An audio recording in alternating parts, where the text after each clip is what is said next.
Good morning. Notice I have set up a system for heating and even boiling water.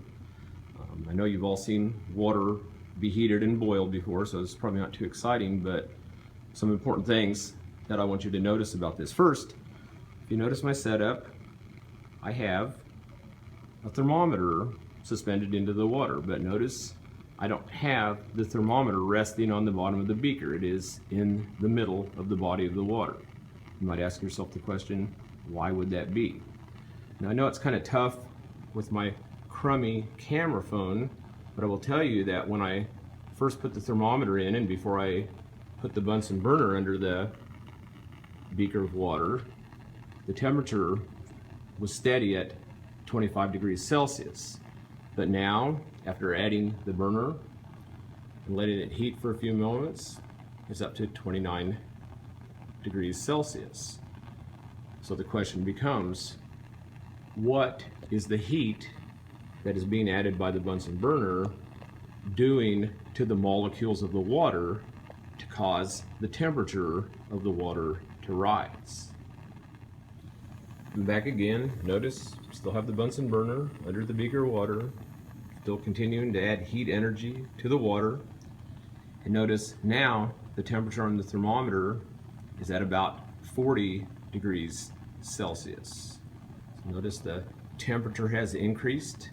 So what kind of energy has apparently increased among the water molecules in the beaker?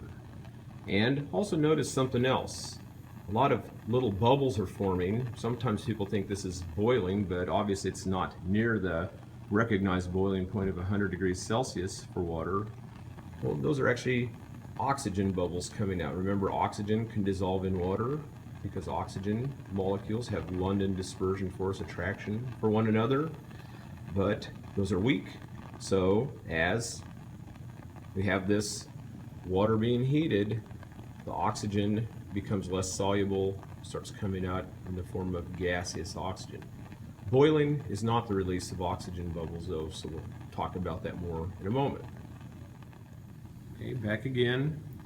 Notice, if you can, the temperature of the water is now about 72 or 73 degrees Celsius. As I continue to add heat with our Bunsen burner flame, I wanted to ask a question at this point in time. If I'm trying to actually measure the average kinetic energy of the molecules of water in the beaker, what might I want to be doing to improve this experimental setup? How could I better take the average kinetic energy of the molecules of water in the beaker? We'll be back once the water starts to boil, and we'll talk about that process a little bit. But notice again, as I continue to add heat to the water, at this point, the temperature continues to increase. Increasing temperature coincides with what? Increasing kinetic energy. Okay, one more visit. Notice again, our water is now boiling pretty vigorously as I continue to add heat.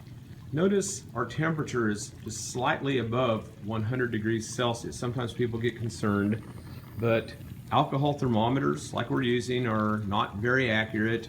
Our water may not be pure, and remember, we're not at sea level. I'll come back in just a moment and we'll see what temperature our boiling water is at now.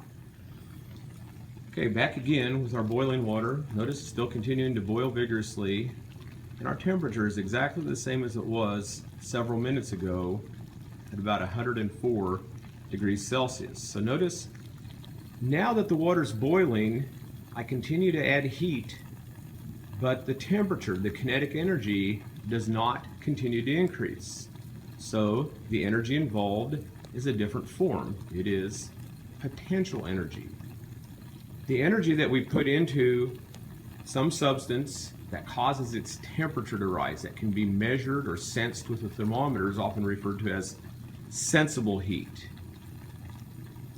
When we talk about the heat energy that's added and causes a phase change that causes, say, boiling to occur, but doesn't cause a temperature increase is often referred to as latent or hidden heat. The heat associated with a phase change is potential energy.